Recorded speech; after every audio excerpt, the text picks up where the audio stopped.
Now to some developing news. In just a couple of hours, Denver firefighters will begin a process that could lead to a no-confidence vote for Denver's fire chief and deputy chief. The department is led by Chief Desmond Fulton and Deputy Chief Kathleen Vredenberg. But some department members are seeking a no-confidence vote in their leaders 9 months after a CBS News Colorado investigation revealed top department commanders were awarding themselves comp time, then converting that time into cash that they pocketed.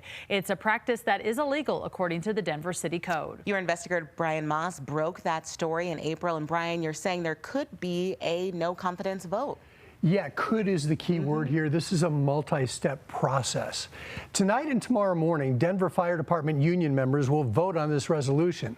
It calls for a no-confidence vote, and if they approve this resolution, the entire department will then vote on whether or not they should express no confidence in the fire chief and deputy chief. The lights, sirens, and warning signs have been going off for months, ever since we exposed this practice. Fire Chief Desmond Fulton and his top commanders attending routine community events, dinners at firehouses, memorials for fallen firefighters, then awarding themselves comp time for going to these events, later turning that comp time into cash, an illegal practice.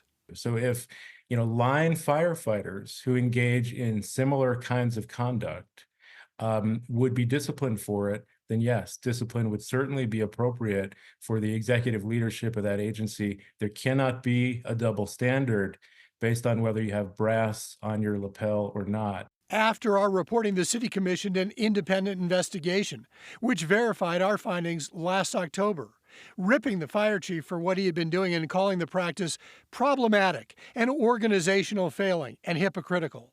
But 3 months later, the city has not disciplined Fulton or anyone who engaged in the comp time practice, leading Assistant Fire Chief Patrick Hines to author this resolution, expressing no confidence in Fulton and Deputy Chief Kathleen Vredenberg.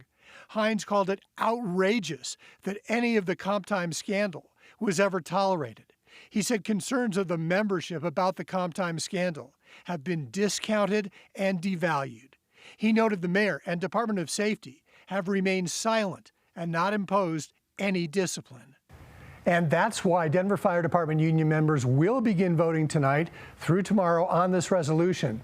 I emailed both Chief Fulton and Deputy Chief Vredenberg for comment. Neither responded. We should know later this week if this resolution carries and leads to a full no-confidence vote that would involve the entire union membership. And Brian, you've been following this story from the beginning. You helped bring all of this to light. What is the true impact of a no-confidence vote? A no-confidence vote is really just a statement. There's nothing binding about it. There's no legal implications. But what it really tells you is how the rank and file feels about the leadership of their department. And in this case, by going in this direction, it tells you that they don't feel particularly good about their leadership. So why would they do this then if there's no real ramifications to it? Yeah, great question. The fire department members really feel like they're not being heard at this point. They feel like they've been diminished, that they have serious concerns about this comp time scandal, but that nothing's really happened, that nobody's been disciplined.